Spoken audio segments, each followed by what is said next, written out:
My name is Terry Marcroft. I'm the founder and executive director of Unplanned Good, which is a nonprofit that most of you don't know. So it's an organization that advocates for adoption as an option for women facing unplanned pregnancy. So before we dig in, I'm going to give you a little bit of background on Unplanned Good, and then we'll introduce each speaker as they come up to the microphone. The whole program is going to be just about an hour, and at the end, we're going to have a Q&A. So we've reserved a good amount of time for Q&A because I think it's going to spark some new ideas. So please do write down your questions and be ready at the end to ask us those. So a little bit of background on Unplanned Good just to get us started. There are nearly 3 million women who face unplanned pregnancy in this country every single year. And of those 3 million, only about 1% choose adoption. My daughter was born to a 17-year-old high school senior who chose adoption. And that brave young woman chose my husband and me to parent her baby. And so she was among the 1%. And I'm grateful every single day for that decision that the 17-year-old made 25 years ago. When the Dobbs decision overturned Roe and set the stage for change, I wrote a book that summer called Pro-Choice, Pro-Adoption. And the idea was that it was written for a pro-choice audience to help people understand why they should be advocating for adoption. David Ripley read it and invited me to speak that year at his annual Idaho Chooses Life dinner. And that night we talked about the need to not only fight abortion, but also to advocate and encourage adoptions. Lieutenant Governor Scott Bedke saw an opportunity for Idaho to lead in this because it aligns with Idaho values. And so he suggested that I work with Senator Van Orden. And what a fabulous suggestion that was. Tonight, you'll hear the story of what happened after that. And we'll give you a quick summary of the adoption legislation that we passed last year. In the 2024 session, there were 3 bills that we got done. We'll talk about those tonight. And then we'll also talk about what's planned for 2025, this session starting right now, so that you have a chance to hear about those bills before they get introduced in our legislature.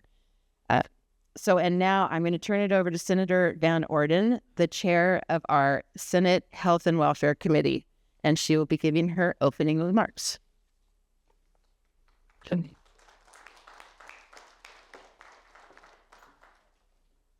Thank you, Terry. This has been a great journey to be on, and with some great people that have supported what we're doing along the way. I am the recipient of an adoptee. My youngest daughter is adopted. She's a foreign adoption. She came from Vietnam. And she's been such a great part of our lives. Right now, she's living in Japan. She chose to live in a foreign country, but we went through adoption, so I know the process that you go through. I know the roller coaster that you get on when you're waiting for a baby, and the thrill you have when you finally get that child into your home. Working on the new laws that went into effect from last year had 2 goals: awareness about adoption as an option for an unplanned pregnancy, and the laws also help to take care of women who chose life for their chose parents for their babies. A recap of the laws from last year were Senate Bill 1309 that had to do with birth mother expenses, and it removed an artificial cap that we had on there, and so it would help with what's going on with those birth mothers when they're going through the process, and help the the adopted parents realize that it is a commitment that they're making.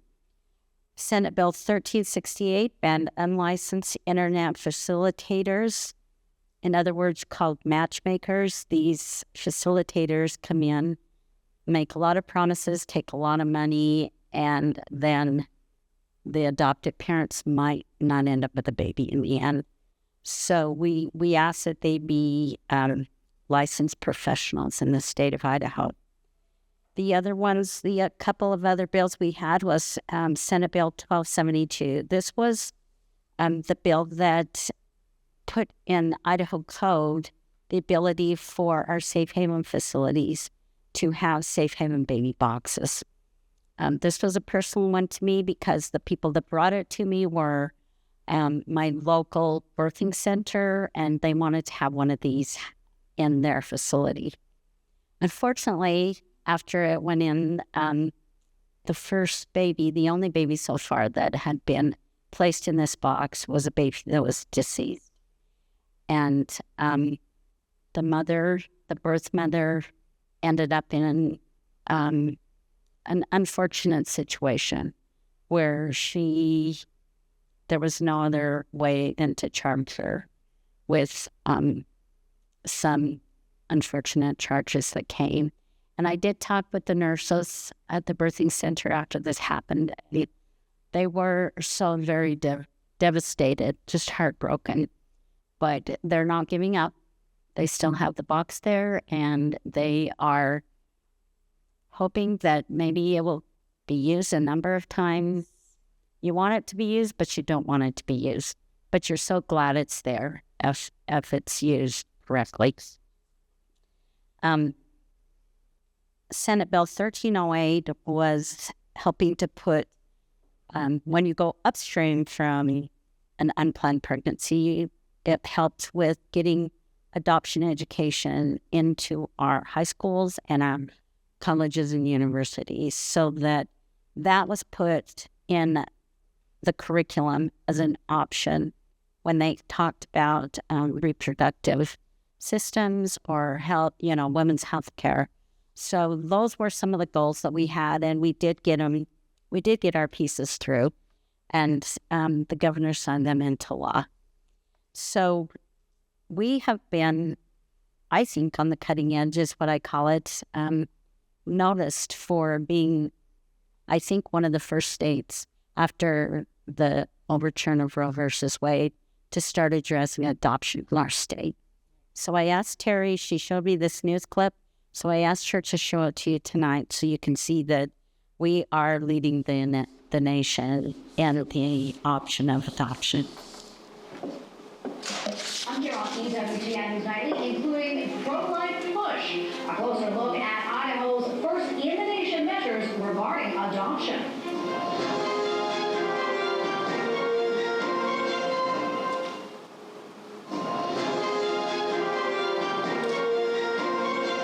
As we draw closer to the November elections, one state is reflecting on its success, passing pro-life measures. Earlier this year, Idaho Governor Bart signed 3 pro-adoption measures. The bills were developed by the pro-adoption group Unplanned Good. It allows decreased costs for future adopted parents, provide support for birth mothers, and bring education to students from middle school through college level on the option of adoption. Idaho is the first state in the nation to sign pro-adoption bills. And for more, we turn to Terry Markoff, Executive Director of Unplanned Good and an adoptive mother. Terry, great to have you on this show. So much to get to, but first, I want to talk about you and why you started Unplanned Good. Tell us a little bit more about that. Hi, Tracy. Thank you for asking. So my husband and I had a really beautiful adoption experience with our newborn daughter. And because our adoption experience was so seamless, it really baffled me when my friends had a hard time adopting.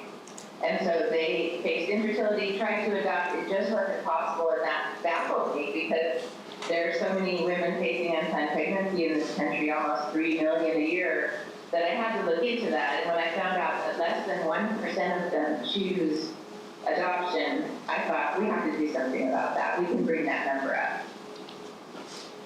Yeah, definitely. Now let's talk about those measures in Idaho. What exactly do they say, and what's been the response so far? So the Idaho response has been just fabulous. People are very receptive to giving women another alternative so that they can still choose life, even if they don't want to choose parenting. And so the education bill specifically that we passed calls for any Idaho State school from 6th grade up through college, if they're talking in health class or sex education class about contraceptive or STDs, they will also now educate women about adoption, because a lot of them don't choose it just because they don't understand it. And so that's in high school, included in those classes. And then in the college, if the students go to the medical centers and they're dispensing contraception or testing for STDs, the college also needs to hand out information about adoption. That's so important. As we talked about, this is the first state, Idaho is the first state to pass pro-adoption bills. Why do you think none existed before, Terry? And are there any other states that may be considering measures like this? Yes, there are other states that are considering measures like this. I just talked with Oregon last week, and then we're getting it on the agenda for California as well, and then Idaho. But I had the opportunity to talk to a bunch of lawmakers about this over the summer, so it's really hard to say who's going to take that information and introduce it in their next session. But we're hoping that it's really replicated well. I've made templates available of the legislation of the final bills, and just invite any state who wants to promote adoption, especially as an alternative to abortion. They can use our templates and get something through their legislature pretty easily, I think. That's wonderful. We're almost out of time, but I want to ask, what's next for your organization? And if people want to find out more information about it, where can they go? So what's next for us is that last year was so beautiful in the legislature. We're going to do that again. I'm getting ready for the next session of the Idaho legislature to open, and we have 6 new bills on the plan. So we'll see what happens with those, but some of them are very exciting.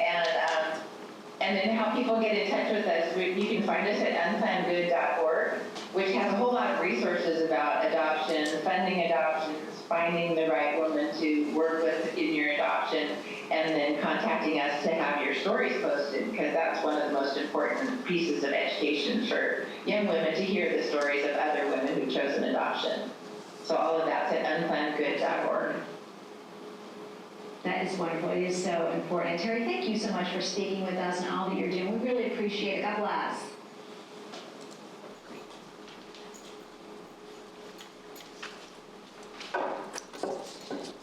So we are being recognized for what we did, and I think it's pretty exciting that we keep it going. And now I'd like to introduce Bart Browning of Johnson May Attorneys, and Mr. Browning will share with us how these laws are all making a difference for Idaho families.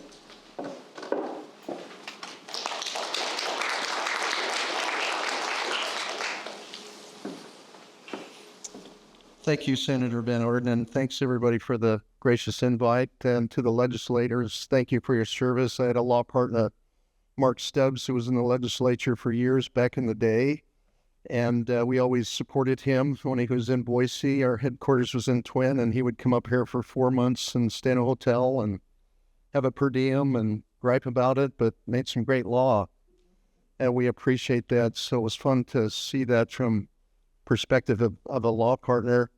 My wife and I got married back in 1980.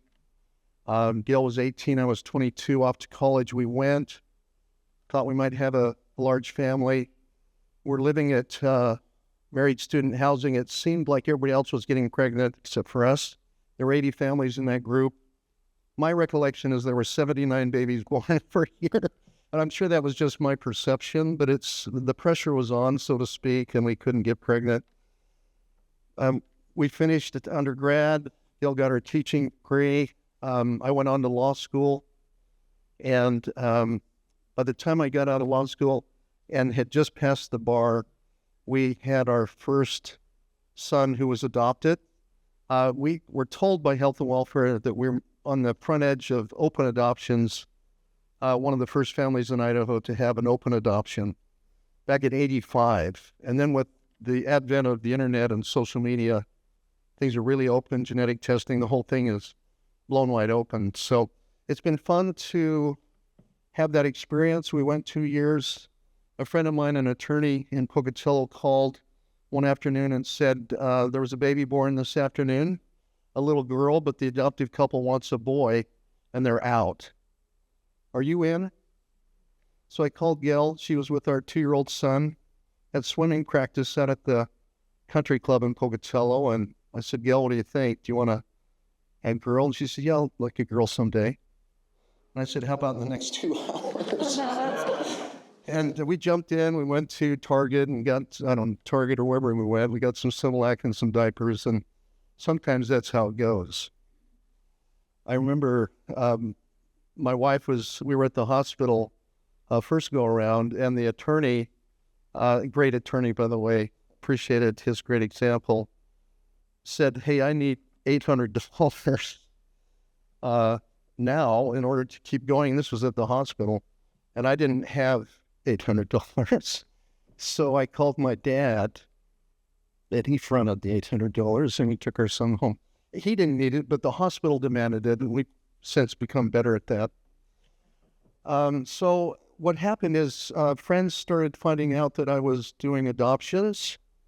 I worked for a Pocatello firm, Racine, Olson, Nye, Cooper, Budge, Bailey, Lottie, Dottie, Da. And they were great attorneys. Marcus Nye served the state well, as Lou Racine and everybody else, Randy Budge, etc. And friends started calling me, agencies started calling me, Lutheran Families, Social Services, Catholic, LDS, etc. And all of a sudden I had this clientele that I didn't even contemplate when I was in law school. So I've been doing that since 85. Now I'm a member of a national group that only a few attorneys in each state can join. You have to have a quantity of experience. And so if something's going on in Idaho, there's 4 or 5 of us that'll get that phone call from anywhere else, because of social media. A natural mother today can get on and pick anybody anywhere with not much forethought. And one of the bills I really like is this, we call it the matchmaker bill, the facilitator bill. There are groups out there that are unregulated, and they charge quite a premium to help adoptive couples who may be somewhat vulnerable and exploitable from a financial standpoint due to the emotional connection they have. And they match them up with a natural mother. So if a natural mother calls a facilitator and they get her in and then help her choose a family and all of that's a good thing. But you know, those fees they're pretty high in the real world. So $20,000 to $30,000 to $40,000 to $50,000 for that.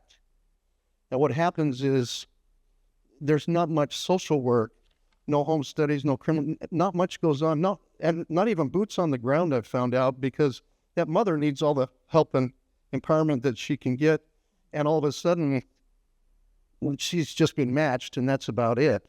And so an agency or an attorney has to step in and fill that gap. And then when you pay those fees, you're getting something in return. And so if I get a call from a family from Idaho that's spent that money and now they need me to jump in and help out, they've already spent most of their budget. There is a federal adoption tax credit that underwrites adoptions, whether they're successful or unsuccessful. I'm grateful for that. It's over $17,000 this year, and it should go up if Monsignor Trump doesn't cut it. So hopefully we'll hang on to that. So that's a great financial blessing for people that want to get involved. So I like that. I like the bill. California let out, I think, in that, and in a sense outlawed facilitators from advertising and operating in the state. And I think we looked at that law and thought it was a good idea, and we got it passed last year. So thank you for that. It's great. I want to mention adoptionmatch.com. Great firm in San Francisco area, or Pasadena. I'm not sure where. You can tell I don't live in California, but I know their office didn't burn down last week, so they must not be in Pasadena. But in any event, they provide that free ability for adoptive couples to get their portfolios out online, help them make a match, and they do it all for free. So I appreciate them. They're faith-based, and they do it for all the right reasons. And that's the direction we hope to go. This national group that I'm in is headed that direction as well. So that's the facilitator bill. The other bill raised the cap on how much an adoptive couple can provide financial assistance to a natural mother during the pregnancy and up to 6 weeks postpartum. It used to be $500. $500 doesn't go very far in today's world. If she's working, for example, but at the 8th month decides, hey, the doctor says you need to start getting ready to have this baby, take time off work, and her rent is due, and rent is $1,500 or $800, and it's more than $500. And it's just nice to have that cap raised to $2,000, and you can go above $2,000 with court approval. So the court's the gatekeeper. He looks over our shoulder, he or she does. It's a wonderful thing. And it's always been approved if it's reasonable. That's what I love about Idaho. If you get to $2,000 and she still needs another month's rent, or she needs post-birth counseling, etc., the judge is going to say, oh, yeah, if that's reasonable, you can have it. I just have to go and get that approval. We were concerned initially against baby bartering, and that criminal statute, this is codified in that criminal statute, 18-1506. And there's some real severe felony penalties in there if you're out bargaining and trying to place a baby with the highest bidder. Some states get away with some of that, don't they? Because they allow adoption-related support to the natural mother that goes way above. In fact, there are no limits in some states. And so if a mother gets online, she starts saying, okay, California is unlimited. Maybe I'll pick a family from California because I need transportation, I need lodging, I need counseling, I need more than whatever. But now when somebody calls me and says, can you support me? I could say, yeah, we can support you if it's reasonable. So a lot of the placements are in state. So those are the two bills that were passed. And there are three bills. The education bill, I think Stephanie Pearl will be talking about that, the executive director of New Beginnings. I love the education bill because regardless of a political position on life, pro or pro-choice, if you give a natural mother an option where she is willing to have the baby but just cannot fathom parenting that child for the next 18 years or for the rest of her life without the help maybe of a spouse or someone else, and doesn't feel like she's got the capacity to do it, what a wonderful option to give to her. And oftentimes that's in the best interest of the child too. So thank you very much, and I'm excited to have the momentum that the state has and be part of that. Thank you.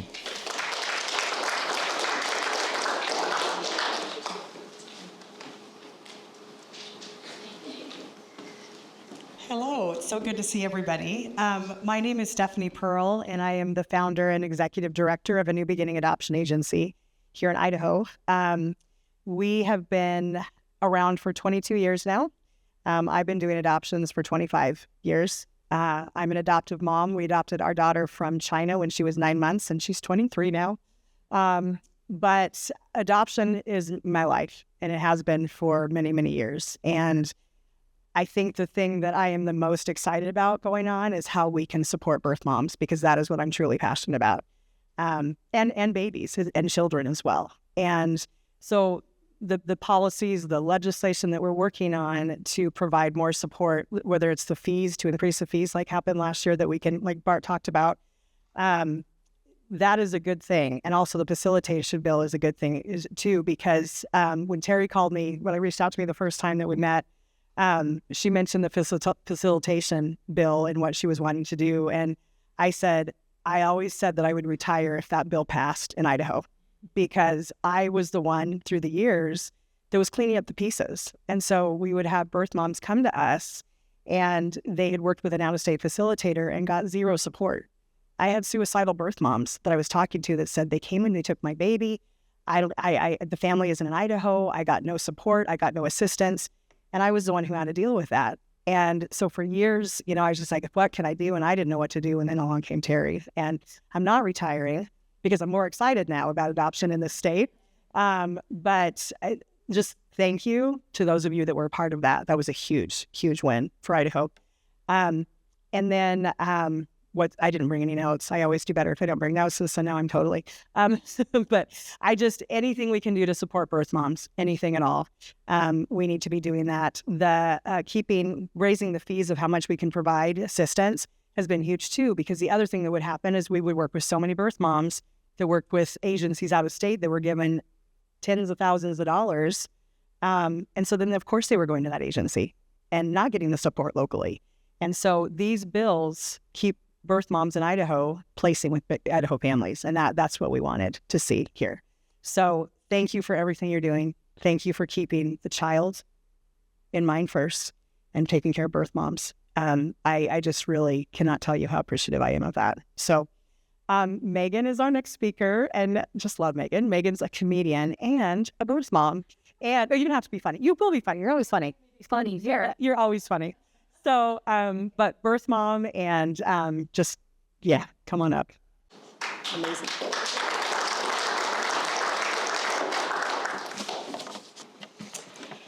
After lying on the bathroom floor, curled up for hours, the cramping became unbearable. The baby was coming.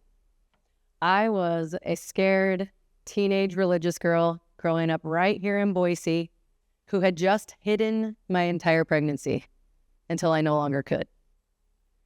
I told my sister who was home with me, I was sharing a bedroom with her. Everyone else was out of town. Parents were on vacation. I was sleeping on the top bunk still, sharing that bedroom, and somehow hoisted my pregnant body down off of the bed that night and delivered right here in downtown Boise at St. Luke's. And I had never been really told the option of adoption. So there I was holding a full-term, thankfully healthy baby girl. And it occurred to me when I was in stunned shock that somehow I had gotten through this nightmare, this lonely secret of a baby that I did not feel was mine, and blessed a nurse heart who was taking all the checking up on me. And I was like, this isn't my baby. And she's like, oh, you chose adoption? How wonderful. Oh, tell me more. Come again.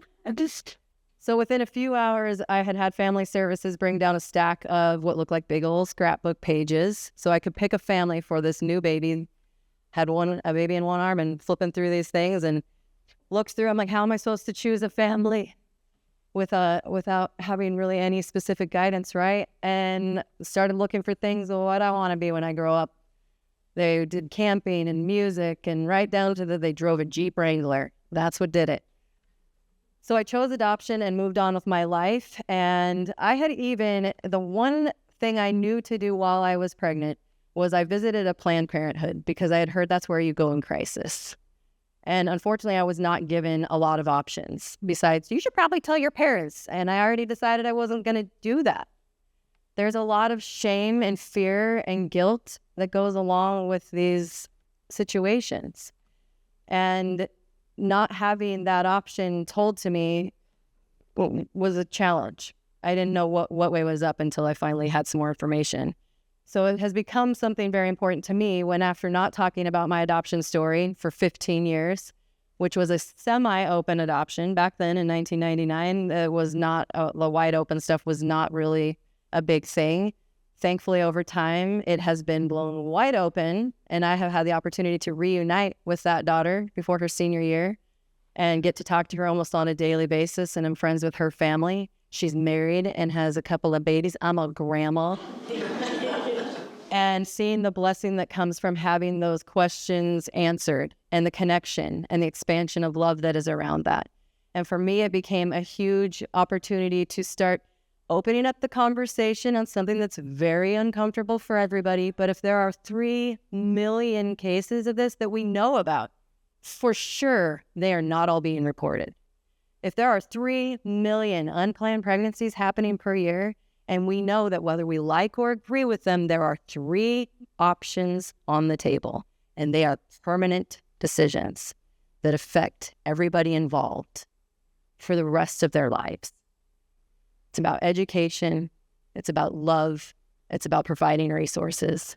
And that is something that I'm super passionate about, in seeing these things become something more comfortable to talk about, something that doesn't have that shame. As a mom now of 4 of my own children that are at home, anything is on the table. And I love that they get to be comfortable talking about all the hard topics. And I want us to be able to unclench and feel like it's all about love. The more that we can just shower people with information and resources and look for a way to empower people when they are in their darkest moment, the shame will lift and solutions will be provided. So I'm grateful for an opportunity when I get to share my stories, because I've learned that even when it's embarrassing and there are stories that we're not really proud of, and there's a lot of hurt feelings that are involved and a lot of miscommunication and challenges on all sides of a triad and in any other decision that's made, when you talk about it, you can find solution, you can find healing, and all of our stories can be a guide to that.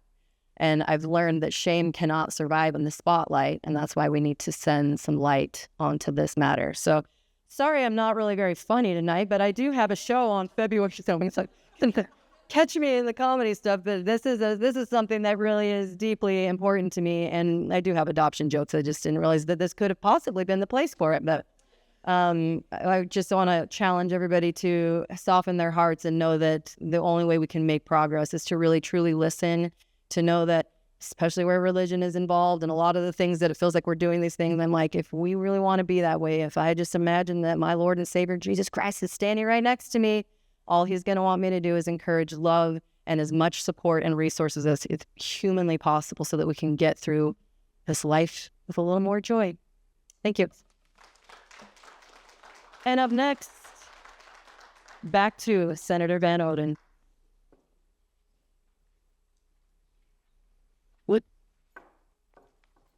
But it's it.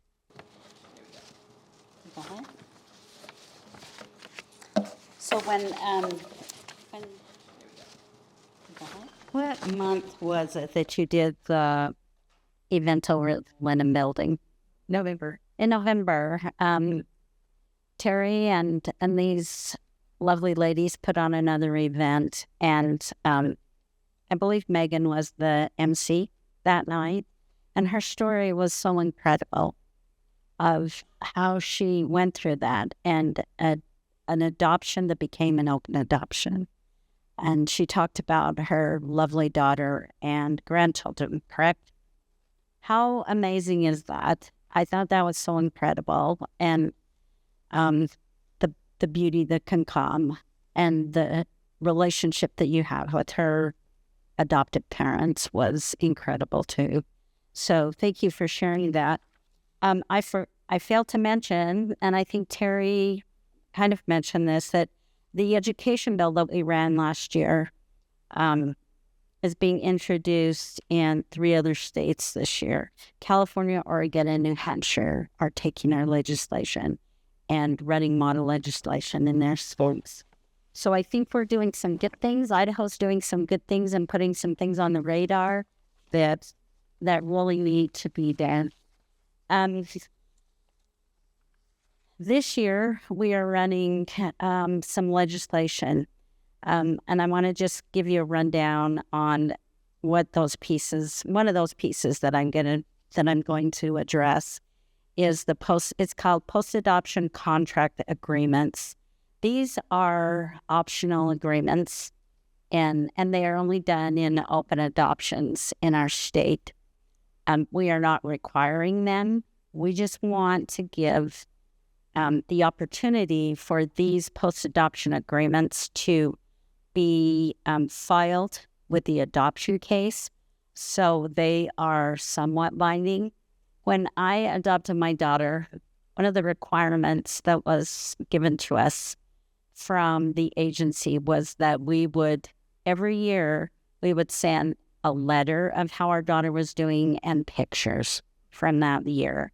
And so that's kind of what's in this post-adoption agreement, is still a communication. We don't want it to be part of deciding what kind of visitation rights are happening, but we want that communication to still be there mostly for that birth mom So she gets pictures of that baby. She gets to find out how that baby's doing. A lot of the times after I talked to Stephanie, and a lot of the times she said, parents will, you're excited to get this baby, so you're going to agree to anything. And then pretty soon this communication stops. It's devastating to those young moms because they have given this gift in their life away to somebody, and to have that communication stop.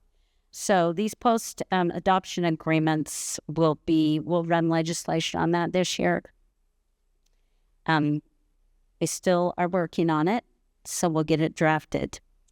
It's important to have those promises that were made to that birth mom honored as time goes by.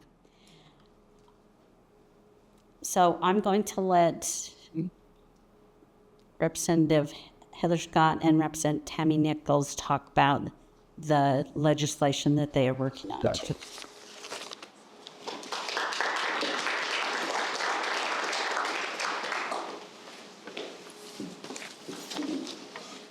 All right, thank you. I'm Senator Tammy Nichols and Representative Heather Scott. And we've had the opportunity to participate in a lot of things this last year. And I've always felt very passionate about adoption and alternatives. I can still remember I went to a private Christian school when I was younger, and in 7th grade, my mom was one of the, she helped start one of the first pregnancy crisis centers here in the state with a few pastors. And so the school that I attended, one of the pastors that she worked with asked her to come in and teach my 7th grade girls class about abortion. And so, and I had grown up just knowing what abortion was pretty much all my life. My mom would go get the babies out of the back dumpsters, out of the hospitals, and go bury them. So I always felt that adoption was a great opportunity and a great option to be able to utilize for women that were in a crisis situation. So we just want to go over a few of the bills that we're working on to introduce this legislative session. So the first one is on the safe haven. It's for safe haven babies, and it's to go through health and welfare to place with agencies and adoptive parents within 24 hours. And the purpose behind this is really that we really want to make sure that babies are not going into the foster care system. These are babies that have been placed in these safe haven boxes. The birth mom has walked away, she's done, and we want to keep them out of foster care. So there's families that are waiting. They've already been vetted and approved, and they're just waiting for that call to be able to come and get that baby that they've been waiting for. So, and we're also working with health and welfare with the director, Alex Adams, on that as well, and he's been very supportive of that. The second one is just to add to current law where moms know that they are entitled to have their own attorney and therapy, and that is to aid in their healing journey, because this is a traumatic experience, regardless of how you want to go about it. It's a hard experience to go through. So we want to just add to current law that they also are able to have their own attorney and, again, therapy to help with their journey and healing and support.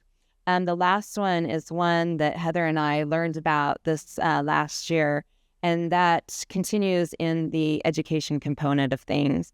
And it's for K through 12 education when contraception or STDs are discussed. And it's a fetal development video. It's sometimes known as the Baby Olivia video. And we want to go ahead and show you what this video is like. Before that, I just want to share a personal story why this bill seems so important to me. Several years ago, I had my niece at a county fair. She had just turned 18, and she was at a county fair up in North Idaho. And we walked by one of the displays where there's all the little sizes of the babies and during the development. And I said, and I was showing her, and I said, that's the size of the baby as they grow. And she said, Aunt Heather, that's not true. And I said, what do you mean? And she said, we learned in school that that's not true, and that's a lie that they tell you, and it's really just a clump in there, and that's not true. And so I was just heartsick at that moment. I just thought, they're really teaching that. So that's why when we saw this bill earlier this year, it was just, I guess we were kind of introduced to it 2 years ago, but this last year we got serious about it. And so we need to make sure children can actually see the development so they know it's real. It's a real thing. So go ahead and show the video.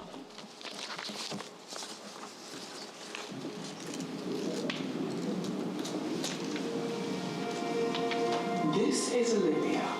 Though she has yet to greet the outside world, she has already completed an amazing journey.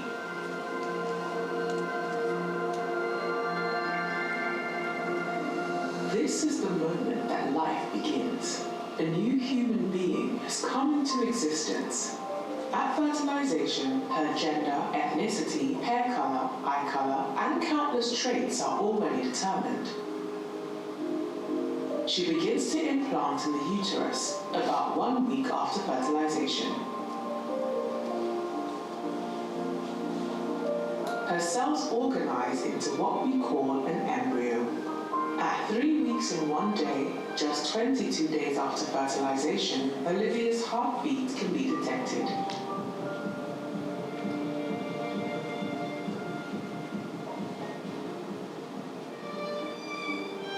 The buds of her arms and legs appear by 4 weeks.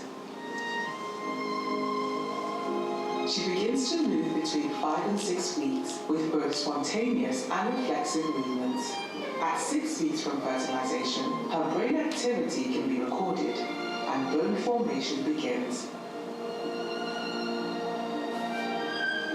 She can bring her hands together at 7.5 weeks, and separate fingers and toes emerge.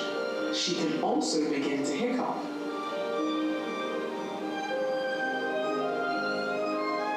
At the beginning of the 9th week, Olivia will have grown from a single cell into nearly 1 billion cells, and she is now called a fetus. She will suck her thumb and swallow, grasp an object, touch her face, sigh and stretch.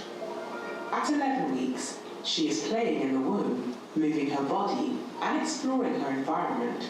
Her taste bud cells have matured by week 12, but are still scattered throughout her mouth. Her mother will first sense Olivia's movements between 14 and 18 weeks, an event called quickening. Beginning at 18 weeks, ultrasounds show speaking movements in her voice box. Around 20 weeks, with a lot of help, babies have survived outside the womb.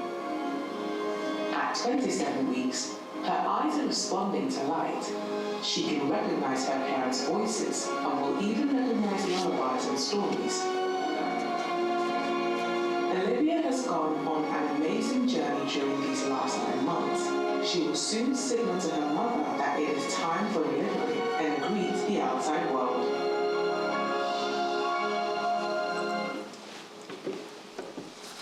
So this is, just one example of a type of video, but what our bill does, it requires some type of a similar video to be shared that children will know that this isn't a clump of cells. It's a real living baby. So that's kind of what our bills do, and we're hoping they're all going to start in the Senate, and so we'll see how far they make it. Hopefully they make it all the way through to the House soon.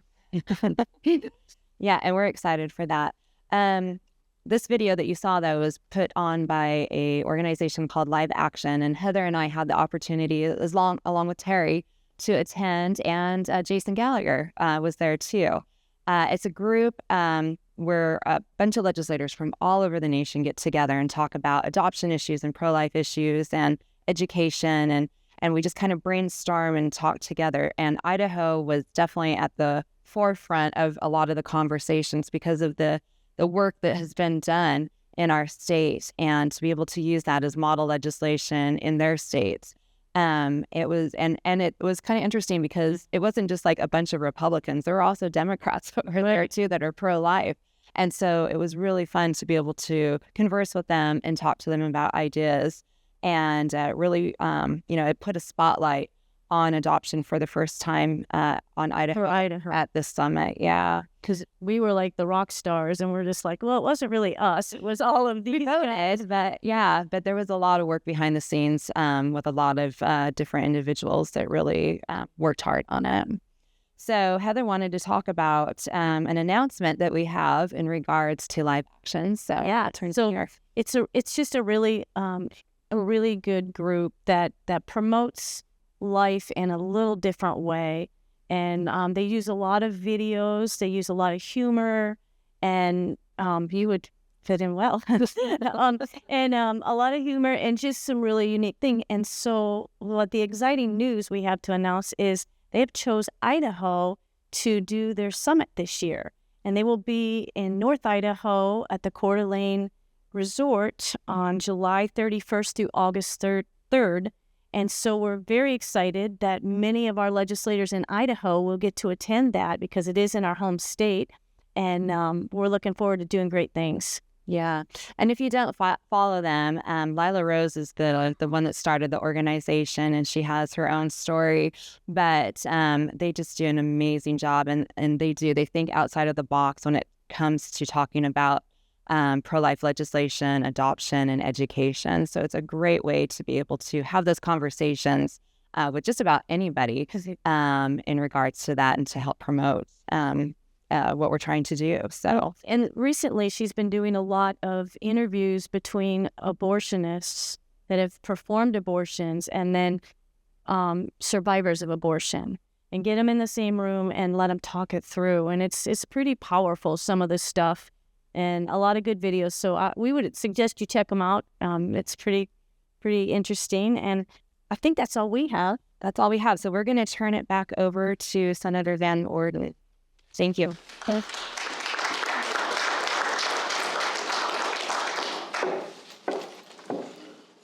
don't think Terry and I realized when we started this what it was going to turn into, but I'm excited that we have the support we do. And I need to introduce Sarah Stover. Sarah's over here. She is from Governor Little's office. She works on healthcare issues and other issues in the office, and we welcome her to be here with us today. We were hoping that the governor would be here, but he's got quite a schedule going on, so we were glad Sarah could come and join us today. You know, I know that we are all very conscientious about federal funds that come into our state, and so I'm going to talk to you about something. If you'll open your mind and you think about this, there have been funds coming into our state that have been funneled to different organizations for and used for abortion. Just think if we could change the narrative on those funds and have them come in when we talked about birth mother expenses, having pre and post counseling for those young moms available for them, and also the right to their own attorney, and not have an attorney that is connected to the adoptive parents, so she has her own that doesn't have a conflict of interest. The possibility of using some of those funds to be able to fund those expenses for her, I think is something that maybe we could roll around in our minds and think about. I did talk with the Department of Health and Welfare about funds coming into the state, and they had one of the grants called a family planning grant. They turned that down because of the things that they were not allowed to do with the funds. And one of the things that they were not allowed to do with the funds is abortion. And that they said, if that was flipped, it would be great. We could use those funds. So I did talk to them about one or two of the grants that are available, and told them that I was on a call with Terry and a larger group of individuals. She has been working with a coalition on a national level to work with the incoming administration the Office of the President of the United States to possibly switch that narrative so that there are funds that come through that can be used for expenses, as we have talked about today. So we'll keep an eye on that, and we'll be a part of this coalition that Terry is working with to maybe look at the possibility of having those funds. I do know that the family planning grant was probably $1.2 million, so it wasn't a lot. But in this realm, $1 million is going to go a long ways in helping. So that's something that's coming. We'll look for it in legislation or something that comes this year, because we want to address that. So our state is ready to go if that happens. So we're right there, and we have the things in place that we can look at those grants for and be able to help these. So we call it the Third Option Act is what we're calling it right now. So that would be something that Idaho possibly could be a pilot state to have that happen. Anyway, with that, I think we're going to do question and answers for us, Terry. Yeah. Thank you so much, Senator Van Orden. Great. So yes, thank you so much, Senator Van Orden. We did want to transition into a Q&A session, and I'll just head off one of them because the question I get asked more often than anything else is, why the heck is adoption so expensive, and why the heck does it take so long? So to be sure, change is needed in the whole adoption world.